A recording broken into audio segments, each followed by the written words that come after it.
Ladies और gentlemen, welcome to Kumbh नगरी प्रयागराज, जहाँ पर स्वागत आहे तुमचं माझ्या आणखी एका महा व्हिडिओमध्ये। खूप छान फुलं आली होती, ती तोडून मी देवापूर ठेवलेली आहे। आणि आज मी मेहंदी काढली होती, तर ती मेहंदी नॅचरल आहे, त्यामध्ये काही केमिकल नाही आहे।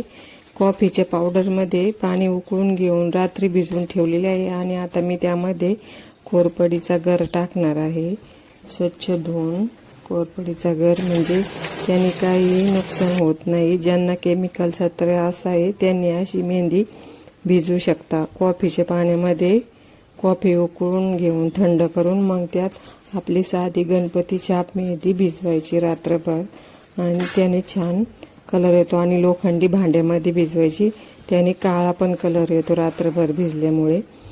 आणि मग कोरपडीचा गर काढून टाकल्यानंतर मी हलवून घेतलं आणि थोडं एक कांद्याचा रस पण मी त्यामध्ये टाकलेला आहे, की कांद्याच्या रसाने काय होतं की आपले केस शाईन करतात, आणि कांदा हा केसांसाठी चांगला पण आहे। आणि ते गाळून मी तो रस घालून ठेवून दिलेला आहे या साईडला।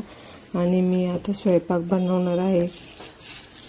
मेहंदी लावायची असली तर कधी पण नॅचरल लावा, कारण केमिकलच्या मेहंदीने त्रास होतो। तर हे गावाकडून हे बघा किती कैरे आलेले आहेत, आणि खूप छान कैरे आहे, शेंगोळ्याचे शेंगा आणि कैरे। आपण याचं काहीतरी बनवणारच आहे, पण पहिले याला फार चिक आहे, त्याच्यामुळं तो धुवून घेणार आहोत। मग नंतर याचं बनवू काहीतरी।